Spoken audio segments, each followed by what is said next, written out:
I would like to introduce the chief of our Division of Palliative Care and Geriatric Medicine, Dr. Vicki Jackson. Thank you, Judy. Thank you so much. I'd like to welcome everyone here to our Conversations with Caregivers series tonight. This is one of series we've been having for several years, since 2017. And this caregiver support program is part of our larger Dementia Care Collaborative here at Mass General Hospital. And that Dementia Care Collaborative is housed within our Division of Palliative Care and Geriatric Medicine. As many of you know, the mission of our program is to transform memory care for patients and people who love them. And our job, our goal, is to educate, connect, support patients and families, caregivers, clinicians, really everyone. And I can't think about how difficult it is to be living with serious illness in this way and to be isolated at home in this really difficult time. So I have to say, I am so grateful to see all of us coming together, over 160 people or more coming together this evening. And the support of this program feels incredibly important. You know, this program is funded entirely through philanthropic support, and through that support, we're able to offer consultation for caregivers and patients in MGH clinics, skills classes for caregivers, support groups, and health and wellness and resiliency programming. And I am just so incredibly grateful for the support of the community and for us to be able to come together in this way this evening. And please do spread the word. If you find tonight helpful or other topics that we have in our series, please invite others. Our goal is to be of service to the community and would really like to have this community expanded. So let's get on to the fun stuff for tonight. So I am really excited to introduce our guests. Our main artist for tonight is Eugenia Zukerman, and she's an internationally renowned flautist and writer. She was the artistic director of Bravo Vail Valley Music Festival in Colorado for 13 years, and the arts correspondent on CBS Sunday Morning for more than 25 years. She's an author of 2 novels, 2 works of nonfiction, numerous screenplays, articles, and book reviews. It kind of makes me feel like I'm not doing enough. Anybody else feel that way? She was born in Cambridge, Massachusetts in 1944 and graduated from the Juilliard School of Music and lived in New York City for many years. She's the mother of 2 daughters, a grandmother to 2, and she makes her time in upstate New York with her husband, 2 horses, at least 3 dogs, and assorted wildlife. Like Falling Through a Cloud is her latest book that she will read from tonight. We also are so fortunate to have Yo-Yo Ma joining us tonight. He and Eugenia have been friends for a very, very long time, and he has agreed to open the program tonight, and we are honored and pleased to have both of them here. Yo-Yo, as you know, is a world-renowned cellist who has produced more than 75 albums, won 18 Grammy Awards, and his songs of comfort have eased our anxiety and stress at MGH dealing with this pandemic, and I think brought comfort to many, many people struggling during this time. And we're so fortunate that he's willing to come be here with us in community tonight and help us sort of think about this time and also be together in some beautiful music. So welcome, Yo-Yo. Thank you so much. Thank you so much. It's so great to be with you and to be with the care unit of all the people that are doing the hard work day after day, day in, day out. And Vicki, I am so happy and honored to be able to open for Eugenia Zukerman because I have the greatest admiration for her. She's always been one of my heroes. Being just a little older than me, she was gracious when she didn't need to be, and I was very young, inexperienced, and she just took me on and was gracious. She was nice to me, and I will never forget that. And of course, as you said, Vicki, her you know, who else writes and plays and does everything that she touches, she does well. And I think the thing that touches me most is that she is willing to put her heart on her sleeve and to take the vulnerabilities of life and to share that with everyone. And to me, this is what makes her the wonderful, special artist that she is. So to open for her, I'd like to play you 3 short pieces, and they're all little gifts, and gifts that you hopefully, sometimes words can make you remember things, but sometimes a tune might. And so if any of these tunes mean something to you, I hope you will accept it as a little gift from me. So here are those 3 pieces, simple gifts, a love song from Ennio Morricone, and Coming Home by Dvorak.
And now, ladies and gentlemen, Eugenia Zukerman, my hero.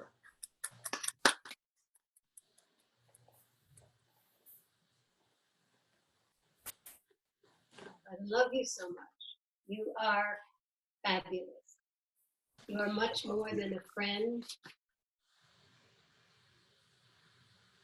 So much. And I can't wait to see you once we can all get together. Love to you. I love you so much. Love you too. Thank you. Thank you. Thank you. Eugenia, we're ready. Delighted to have you join us, and make sure that we can hear you by speaking up, please. Wonderful. Thank you.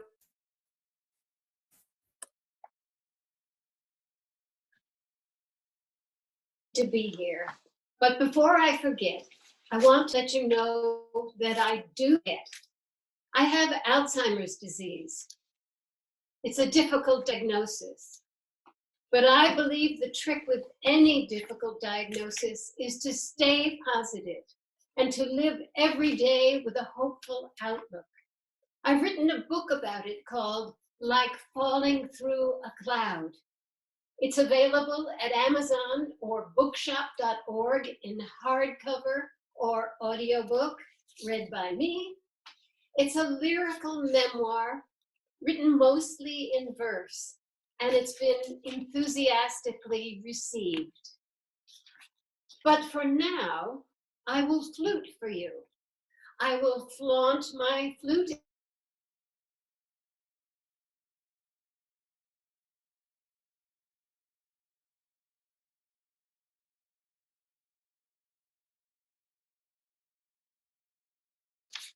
by Claude Debussy, who wrote a musical portrait of the mythical story of Pan and Syrinx for flute alone.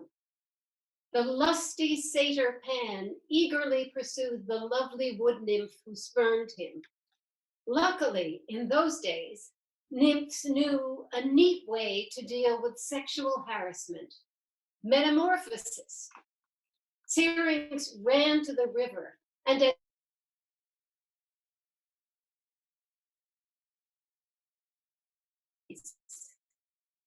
which they did.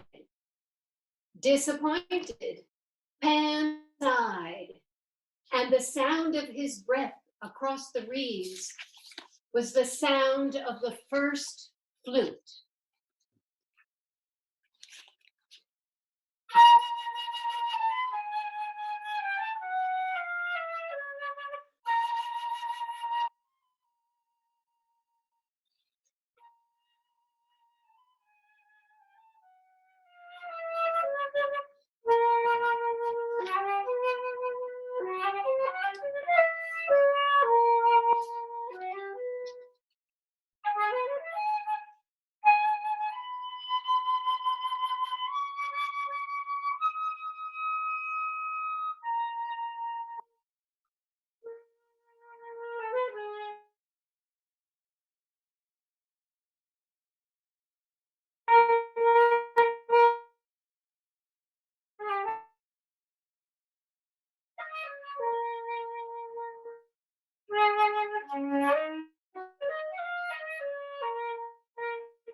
Now, I'll read from my book. This piece is the first in my book, and it's called Like Falling Through a Cloud. Sometimes when I wake up, it's dark. Where am I? Sometimes I know, and sometimes I have no idea. So I let the night spirits wrap around me, and they whisper to me, "Don't think, you will remember." I lie very still, and then suddenly, like falling through a cloud, I know I am here. Forgetting. I told you. You asked me that already. Don't you remember? What is wrong with you? How many times do I have to tell you? Why don't you listen? Are you okay? Don't you recall? Are you losing it? I think you're losing it. You need a doctor or something. You need some words. They taunt me, tease me, test me when I fail to find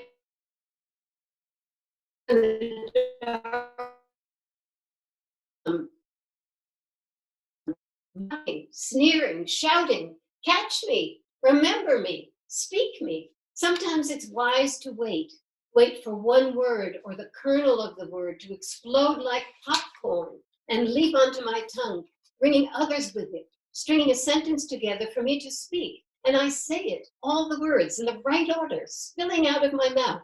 And my brain asks me, okay, was that so freaking hard? Marbles. Maybe mine are lost. Or maybe they're rolling around in my head looking for a place to land. Or maybe not. My daughters tell me to get tested. Tested for what, I ask, even though I know for what. But it's for what I don't want to know. So I let the marbles roll around in a swirl of distracting colors because I don't want to listen to them, the daughters. Because if I hear them, I will be very afraid. And this mother cannot be that mother, not ever, never. Getting it together. I've made a date with my banker because I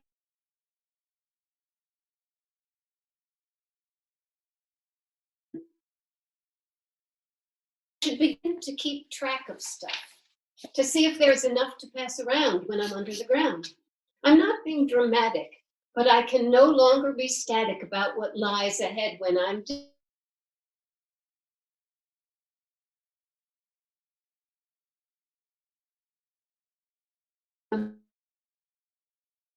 I can say left this way to keep trouble at bay and to avoid a fray.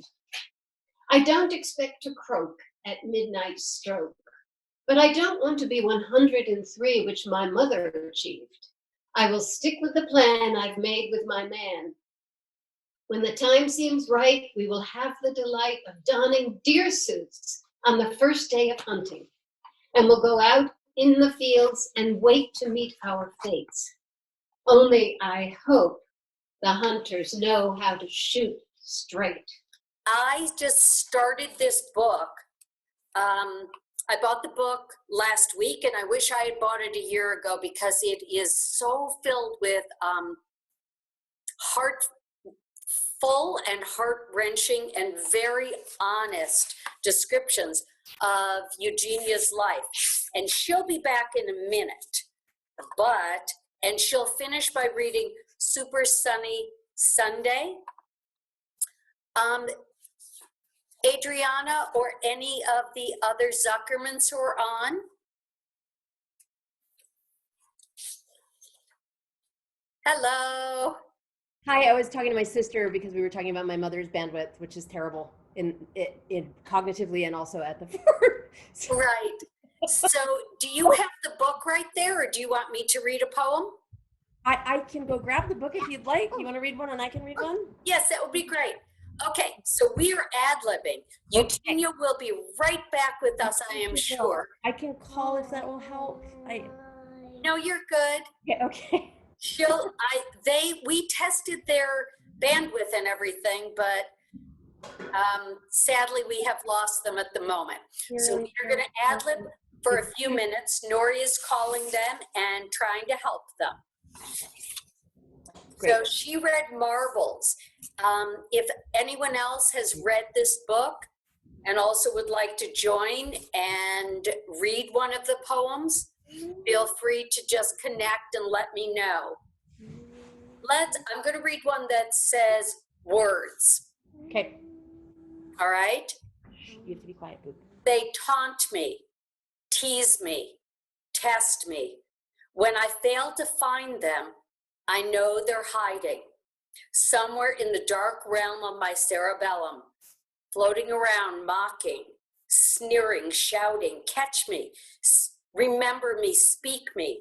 Sometimes it's wise to wait for a word or the kernel of a word to explode like popcorn and leap onto my tongue, bringing others with it, stringing a sentence together.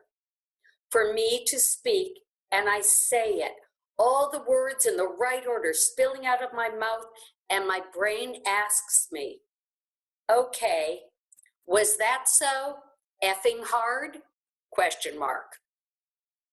So that says a lot about the journey and Eugenia. Adriana, do you have one that you'd like to share with us? You guys, this is Adriana. Ariana, actually, sorry. Adriana, thank you. Ariana. Yeah, Ariana. you're good. Whatever you want to call me is fine. I'm reading it wrong. You say your name and introduce yourself. Thank you. My name is Ariana Zukerman. This is my daughter Tabitha. She is in this one. She was the one who was 3.5. She is now 6, which is gigantic. This poem makes me cry because it's about my kids, but I think it speaks very much to where my mom's mind was. It really helped me to understand what she was going through when I read this one in particular. Holiday visit with granddaughters aged 3.5 and 6. Grammy, they yell as they come hurtling through the doorway, bundled in down and bursting with energy. I pick each up in turn, and their delicious hugs and kisses make my knees buckle and my heart turn somersaults. Can I sleep in the big bed? I want to. No, me. We're going to the circus, says one, and to the museum, shouts the other, and you can come. I reached over to them to hug their mother, my daughter, Opus 1. How was the trip? I asked her. The usual. We started, we stopped, one puked, the other pouted, but here we are. And in a New York minute, we're off to the museum to show the girls the dinosaurs, the big blue whale, and a film about the universe, and a trip to the playground where their mom used to go. Shh. And to Brooklyn for a sleepover with their auntie, daughter, Opus 2. And the next day, a trip to the botanical gardens. Through it all, their laughter, their energy, their cuddles, their endless delight leaves me breathless with joy and love and wonder. And even if all my words fail, I will always remember their delicious warm visit this freezing December. Thank you. So, Eugenia, welcome, Hey, welcome back. thank you. I feel like I fell in a hole. Right. I'm climbing out. Like you fell through a cloud, right? Right. Yes, Ariana and I both read one of your poems to our delight. Oh, wow. And we thought that hopefully your internet and your Wi-Fi will hang in. Do you want to start to read Super Sunny Sunday once more? We'll end with that and move into questions and answers, okay? Absolutely. Hold on Thank just you. a second. Take your time, there's no rush. We're all here and living through the live experience of Zoom together. It's page. I've got it. Okay. Okay, this is called A Super Sunny Sunday. Almost August, and the tomatoes are bulging on their vines. The flowers continue to burst toward the sky in colors that astound, while on the ground where our once hardy kale has been ripped out by rabbits who attack at dawn and are gone in a flash, leaving the crop tattered and torn. Nothing lasts forever, not kale or tomatoes or cucumbers or the glorious flowers that fill our fields or the people we adore. And though I know my days are numbered, I feel unencumbered by thoughts of my demise. I do not embrace my inevitable decline, but I'm determined to find a way to make the rest of my stay on this problematic planet filled with light and love and music. As for the deer suit I promised to don, I don't think I'll put it on. Not now, not yet. I'm not ready. I feel steady. And I have a strategy to keep on keeping on, which is simple. Wake up, fetch the flute, summon up Syrinx, give thanks for another day, and then play on, play on, play on. Wonderful. Everyone's on mute, but you can see them all clapping because I see. Beautiful. And we're so delighted that we got to hear your words again. Thank you so much for joining us again. That was wonderful. And people are very patient, as always, because it's a live performance, as they say. All right. So we're going to move to questions and answers.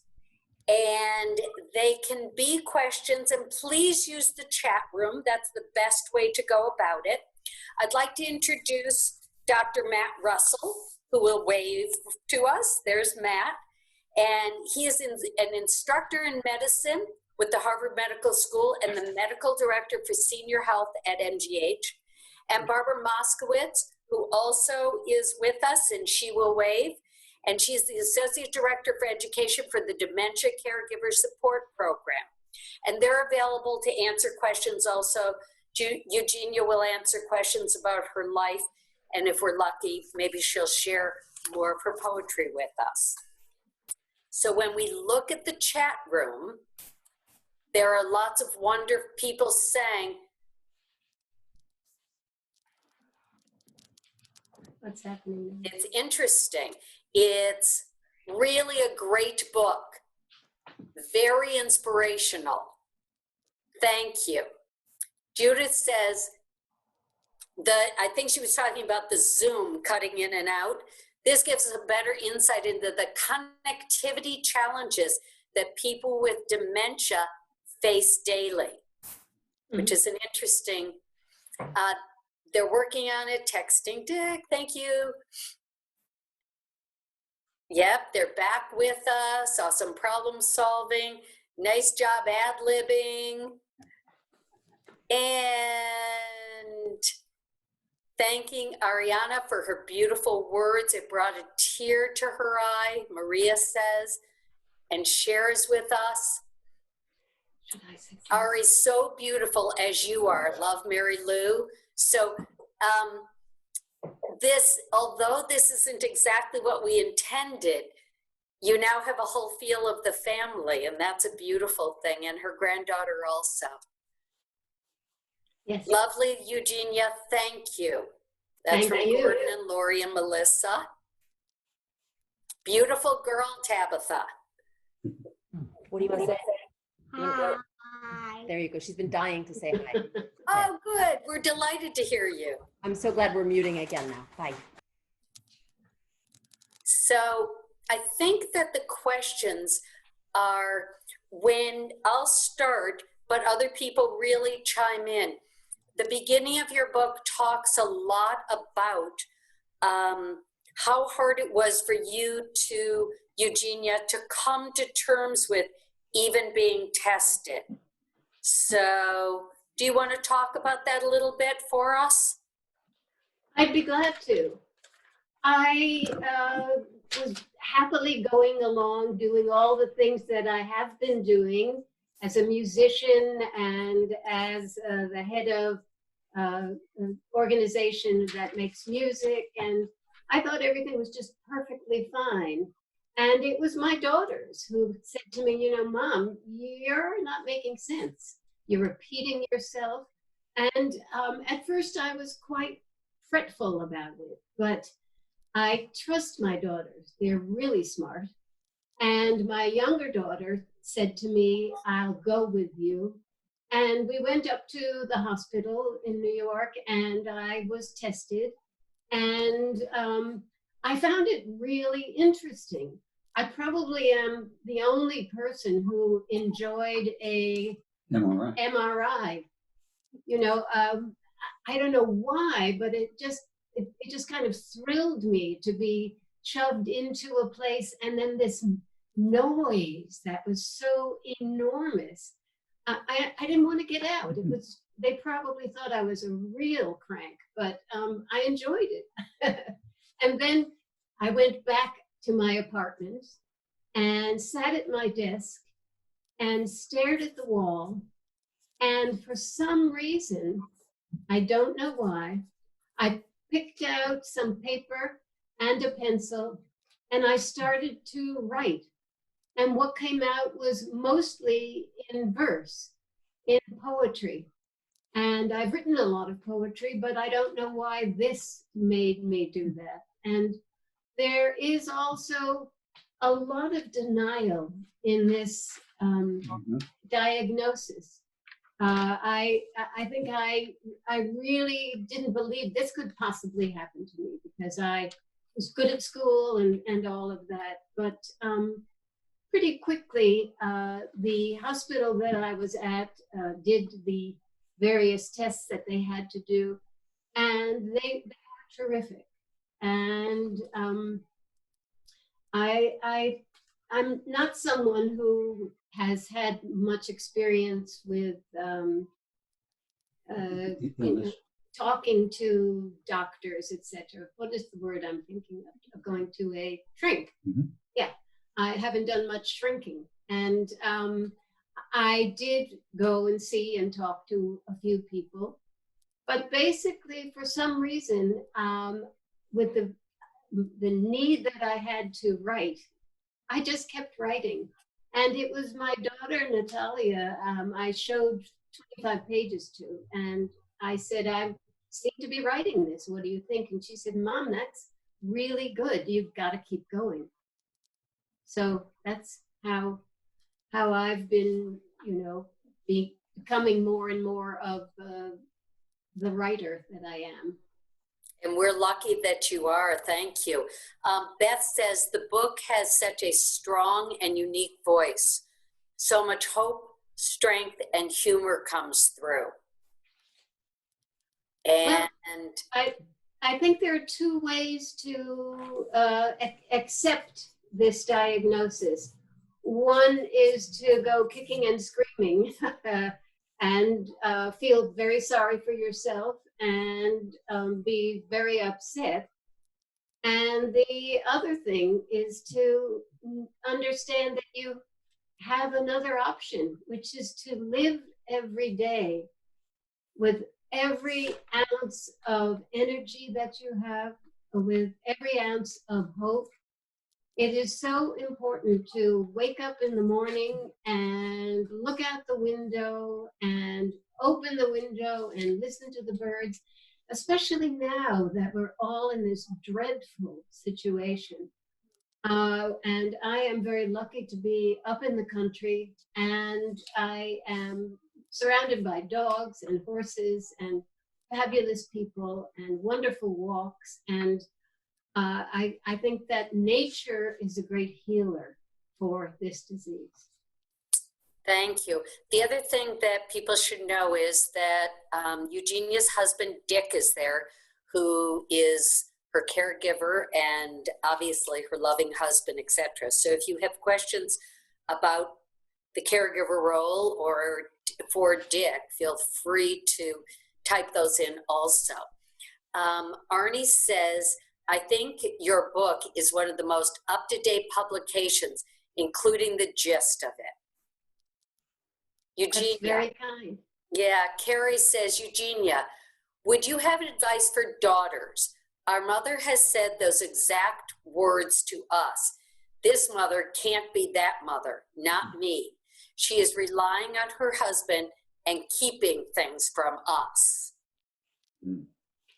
Well, we all go at this differently. It is painful, but it is very possible to do this in a very upbeat way, and to just keep remembering that there is so much denial, and it's easy to deny these things. But I think that it's really important to face it,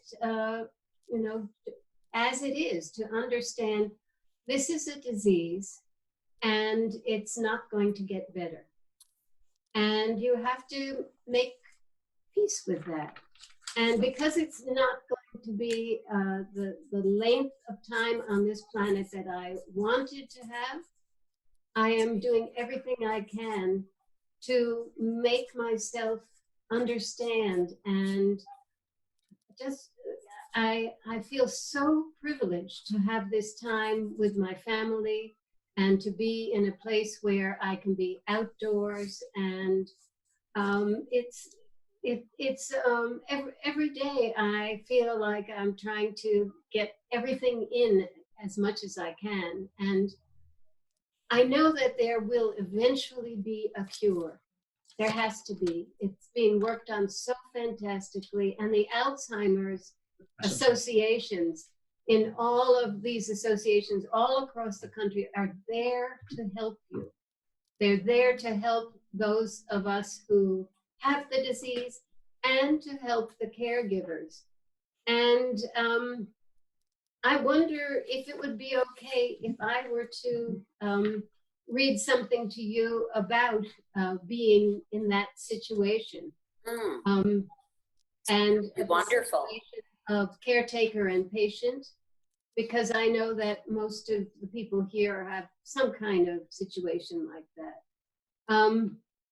Is it okay to read that? Please, yes.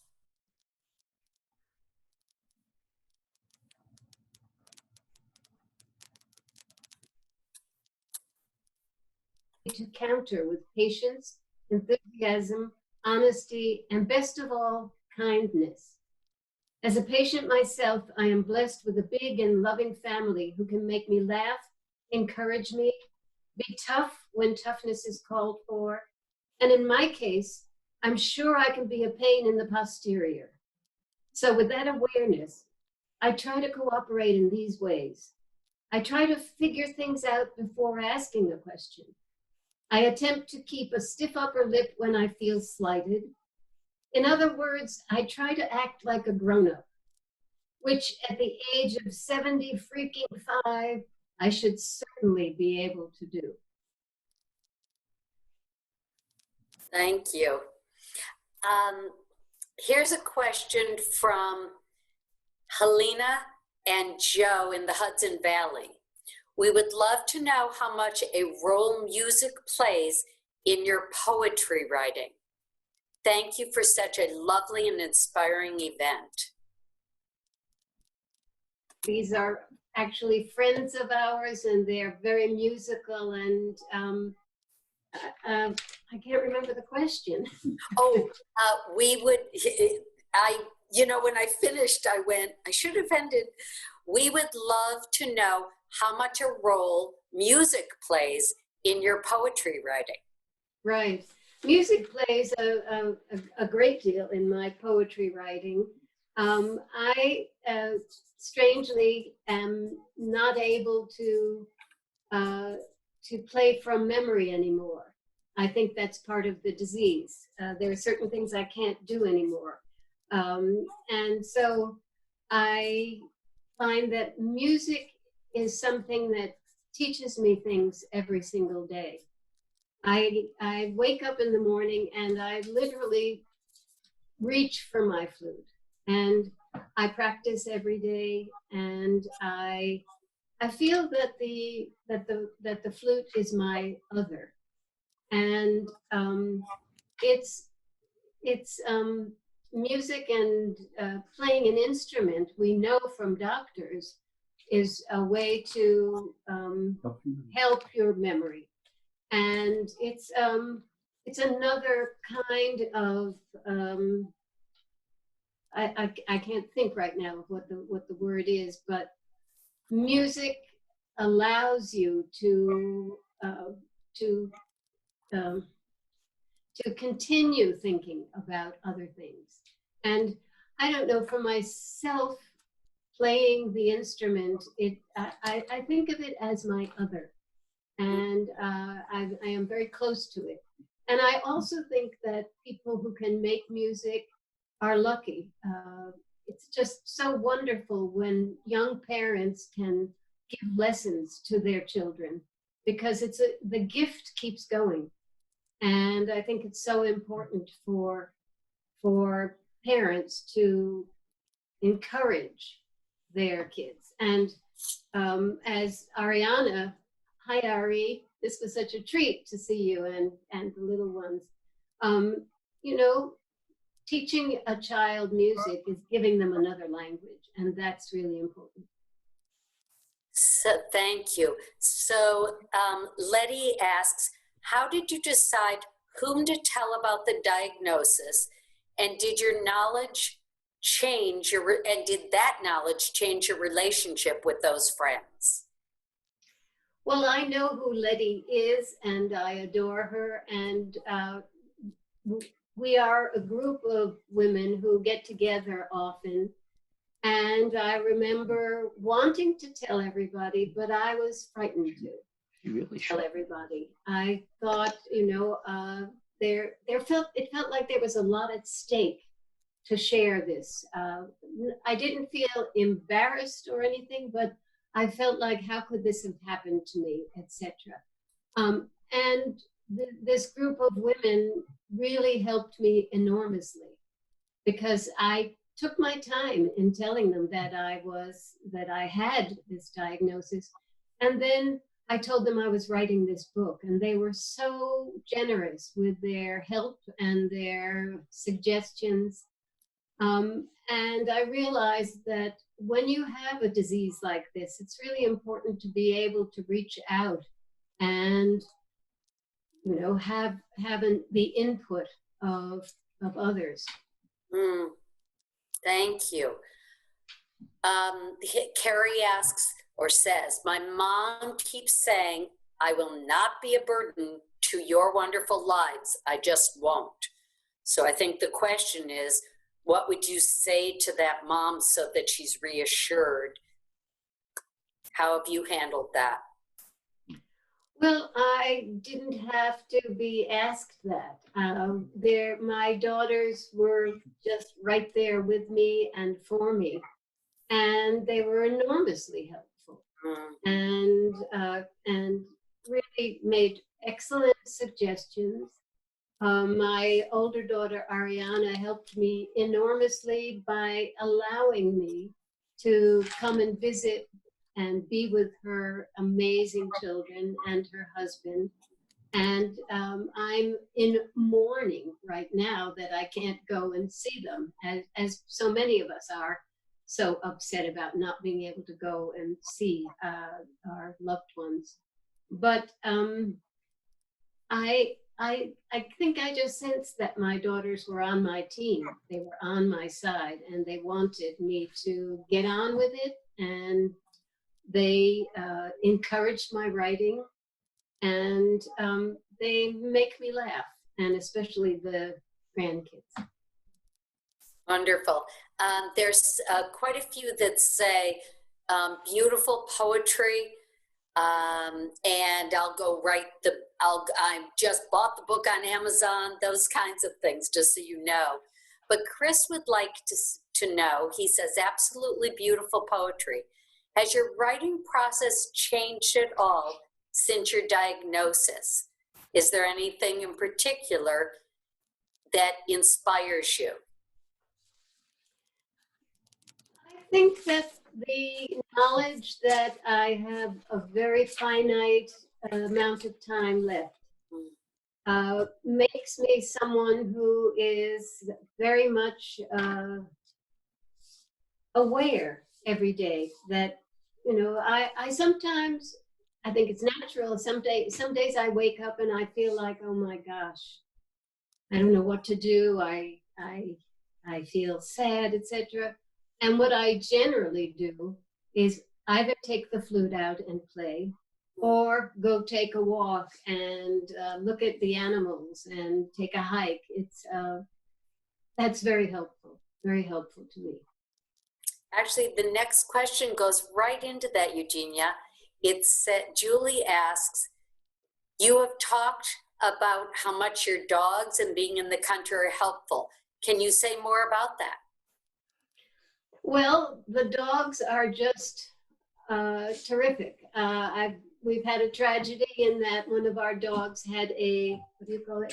Tumor in her belly. And one of the things that taught me something about the beauty and the honesty of animals is that Lucy, my beloved dog, was a dog. She just passed away. She never ever complained, and she would try her hardest, and it got to the point where, of course, she had to be put down. But the animals teach you. They teach you so much. They give you cues and clues for what they need. And for the most part, if you treat them with love and kindness, the bond, I think most everyone who has a dog knows the bond is so tight and so beautiful. Definitely. People are asking if this recording will be available, and it will be. Give us about a week, but all the events that we host are on the MGH geriatric section of Mass General Hospital's website. Mm-hmm. Julie's also asking what inspires you. Do the same things inspire you now as did inspire you before the diagnosis? So what inspires I think that you? I have been inspired for a long time. It is such a shock to the system when you have a diagnosis that is, it's going to last a certain amount of time.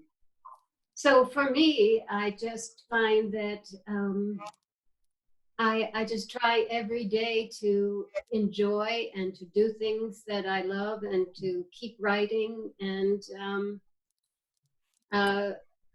if I could read another poem for you, it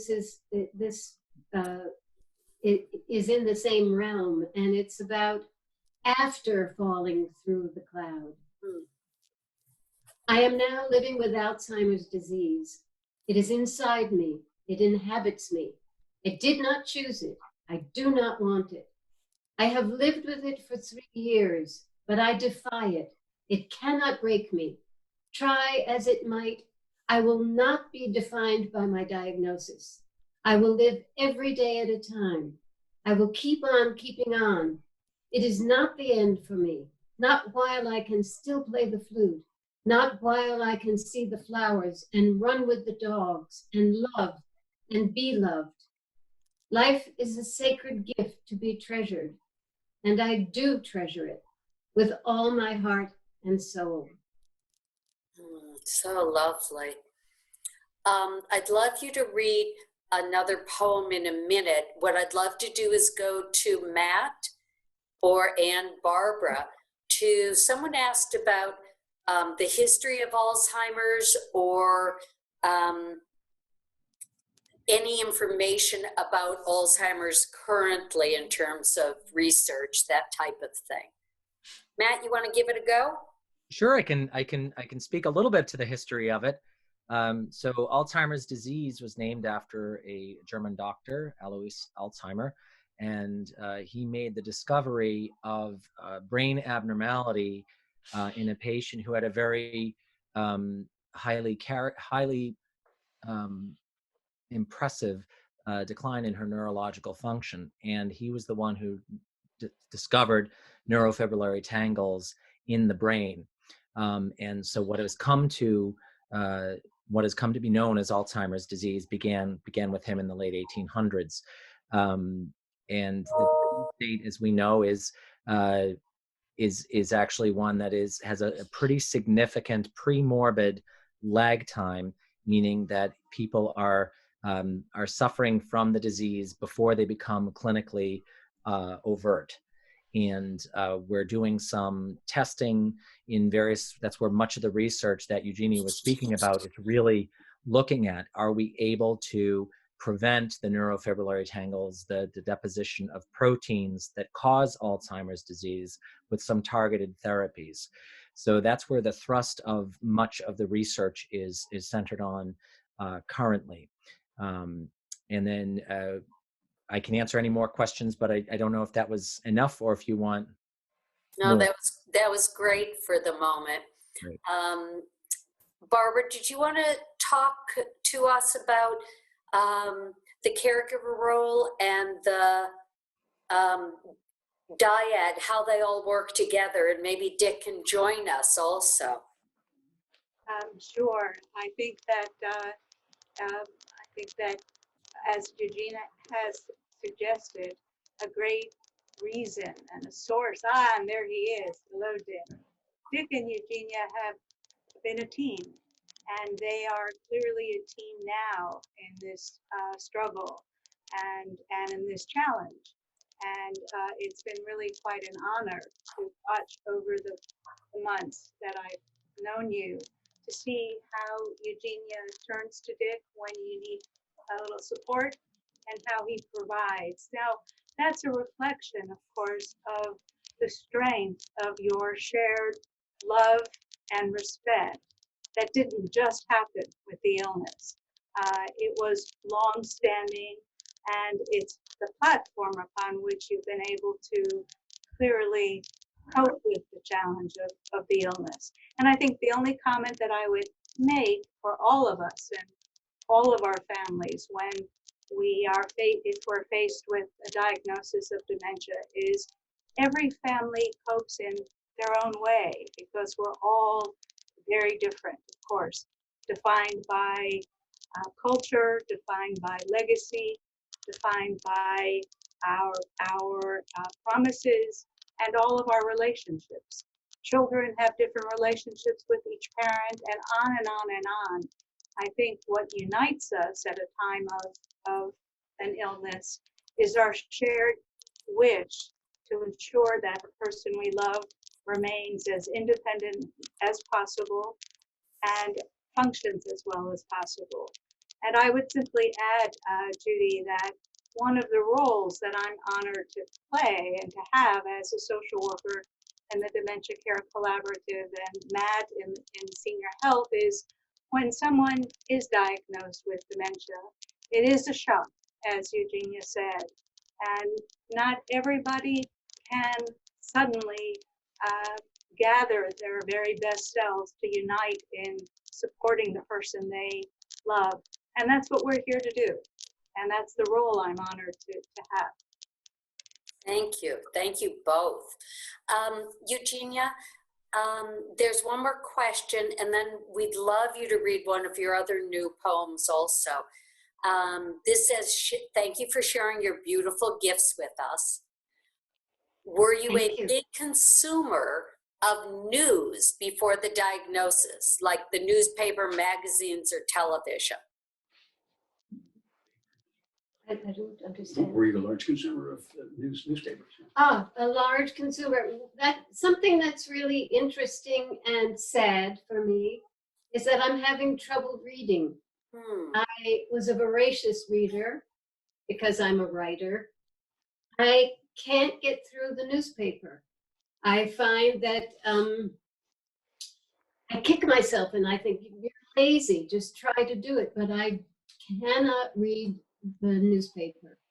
And it makes me very sad.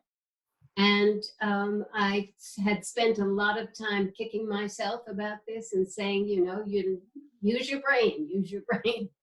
And so I try every day, read the newspaper, but I don't really read it. And this is a big what do you, I maybe shouldn't have told you that, but this is something that has happened to me. I can't read easily. No, Every you're once in a while, I find some, something that really grabs me, but I just can't stay with it. I don't know why. This is a big loss for me.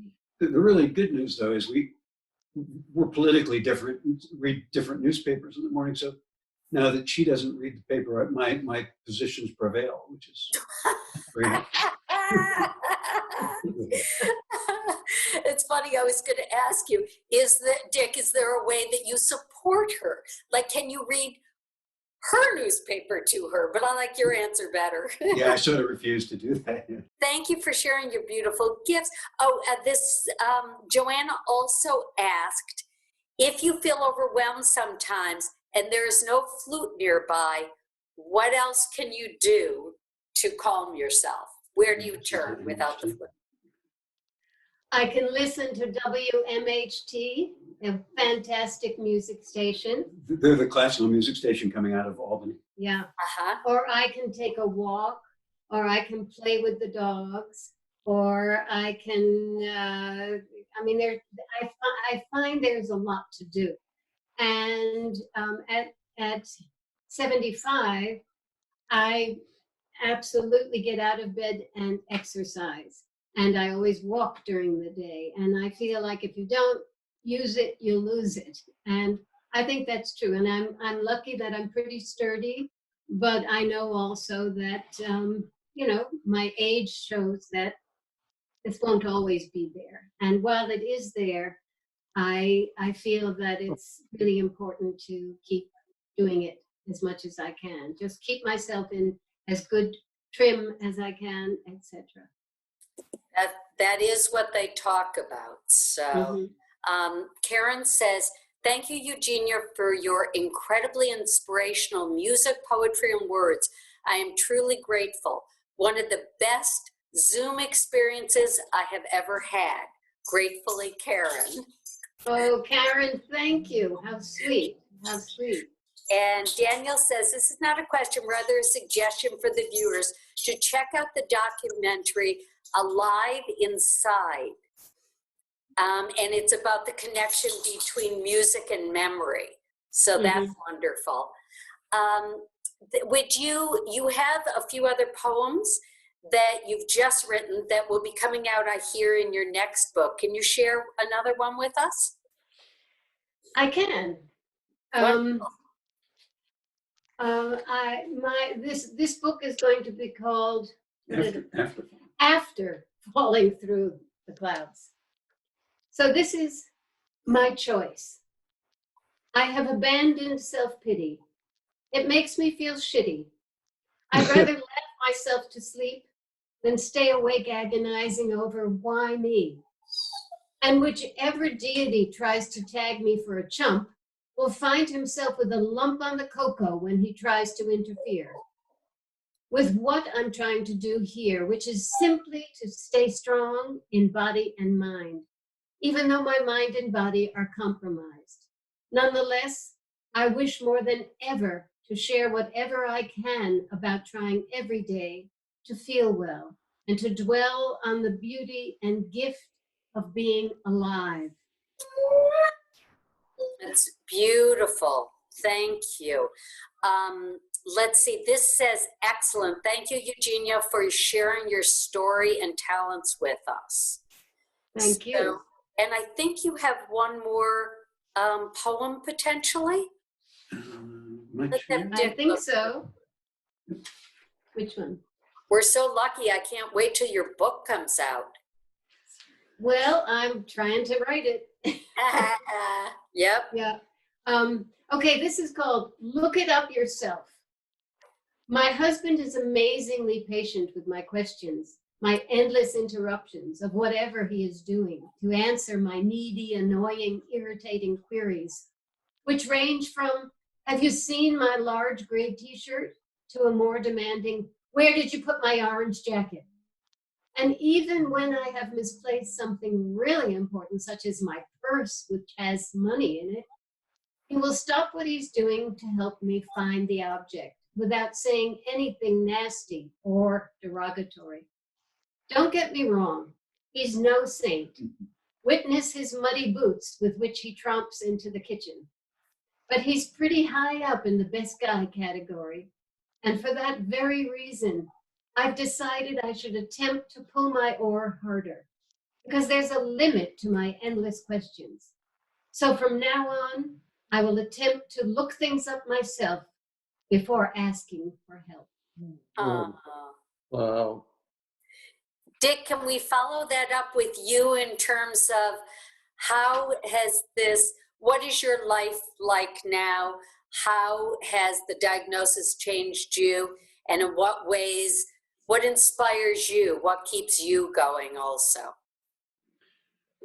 Well, the best news of all is that I retired on January 1st, and that means I can enjoy life. I can really actually enjoy being a caregiver, because I used to go off to work at 6 o'clock every morning and come back at the same time every night. So it's a whole new life for me. It's quite wonderful. It's a terrible disease to watch, because it does progress so quickly. We're obviously in the first stage, and that's going to be, we hope it will be certainly the longest stage. But it's just very sad to watch. I've had no experience with the disease in my family, so this is of course shocking. But Eugenia, as demonstrated by her poetry, is extremely courageous, and if anyone's doing it right, it's Eugenia. The Alzheimer's Association has kind of fallen in love with her because, as a patient, she's talking about it instead of going off in the corner and hiding. Right. And I think this book is very helpful. I'll share a quick story. A gentleman online at one of her book signings just before Christmas was buying 6 books, and he said he too had Alzheimer's, but he couldn't find the words to tell his family what he was feeling. And Eugenia found those words in her book. So that tells us we're onto something that's very important. Thank you very much. Other people in the chat are saying, thank you, Zuckerman family, for sharing your story. I applaud your lust for life. Thank you, Eugenia, Dick, Ari, Yo-Yo Ma, and wonderful co-hosts. Eugenia and Dick, you are so gracious and brave to share your heartfelt story. Thank you for this inspiring evening. Are there other things? I'm looking through to make sure that I haven't missed any questions, because this is such a wonderful and impactful evening. Are there other things that you would like to share with the group, Eugenia? Well, I just think that anytime that I'm feeling really blue and down in the dumps, I really do go outdoors with the dogs, look at the horses. I do find that walking is enormously helpful. The beauty of where we live is something that inspires me every single day. And when I'm feeling bad and feeling like, I don't have that much time left, I find myself pushing myself to go and do something that will make me not just feel better, but be helpful to someone else, or find something that I can build on to keep working with. We have a large garden, and Dick is a fantastic gardener, and that's a wonderful place to be, in that garden, watching all these beautiful things burst out. And right now, spring is here, and it's gorgeous, and I just feel that I'm so happy, and I'm so amazed that I am still here, and I want to just keep on keeping on as long as I can. Wonderful. We have another question.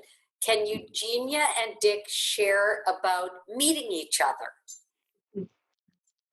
Whoa. Yes, we How can. did you No, meet? we can't. Yes.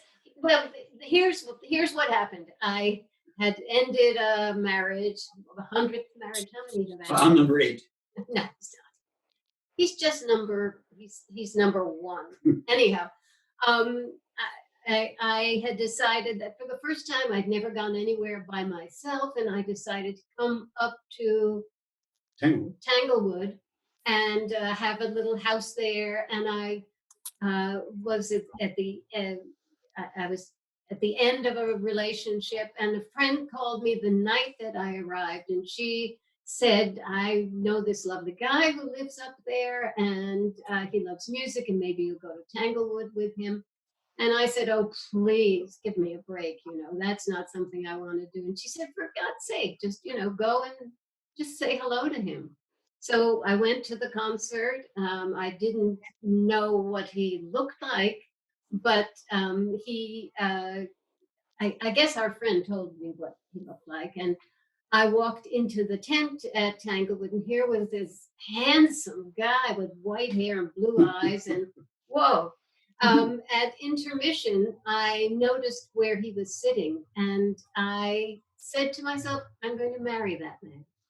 And we saw each other after the concert, and he said, I'd like to take you out to dinner. And that's how it started, just right there. I'm quite sure Oscar and Dee Dee are in the audience, and it's their fault. They were the ones that. There you go. Dick, do you have any different recollection of that, or is that your recollection also? No, I started drinking from that point on. I forgot everything. You guys obviously have a wonderful rapport with each other, which helps to have a good sense of humor through this trying disease, etc., I'm sure. Other questions? Let's see. Oh, Lucy, who asked that question, said, wow, with many hearts. Thank you for sharing. All right.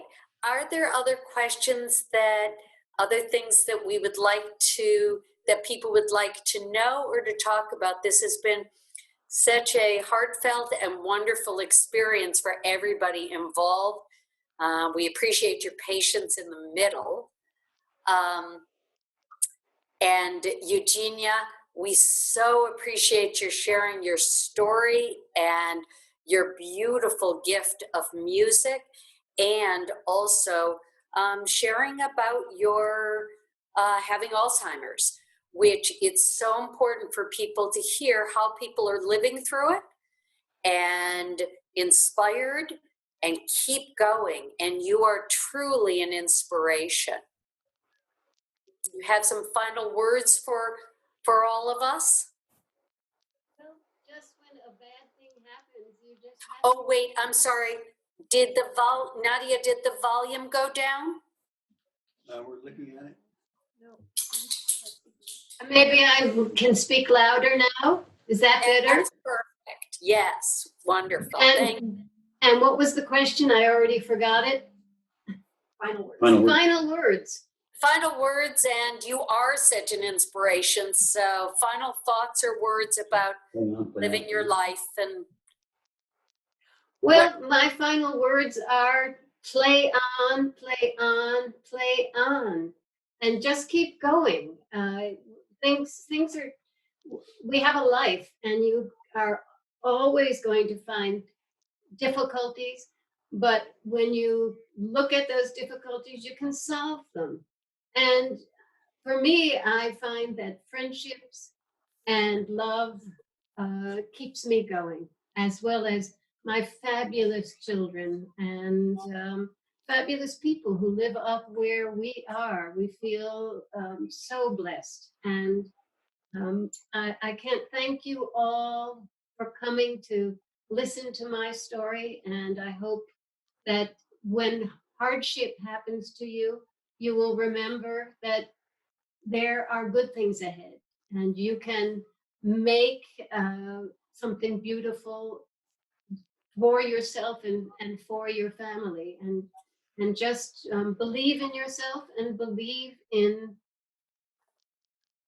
God, the Spirit, And let us all hope that things will get better for the entire world. We are at the apex of something so frightening, but we cannot be afraid, and we just have to accept and move on. Joanne says, so generous of the entire family to open their home and lives to the number of people you don't know. Thank you. You've raised some amazing daughters. And I would, yes, and I would just end the program by saying that you are an inspiration and an amazing woman. And again, thank you so much for sharing your gifts and your story with us. We look forward to sharing the recording with everybody, and that should be out on the MGH site in about a week or so. We also want to let you know that we do a lot of other programs through the Dementia Care Collaborative. So if you have other questions, and like Vicki said at the beginning, if you are interested in support groups, skills about Alzheimer's dementia, have questions that we can be of assistance with, we run forums and these conversations with monthly. So we would love you to join us throughout the next many times virtually. And even when we're back in O'Keefe Auditorium at MGH, we will figure out a way to open it up and keep everybody to be able to come on virtually, because so many people across the country can then be part of these amazing stories as we were tonight. So thank you all for joining us, and thank you for sharing. Thank Good you. night, everyone. Thank you.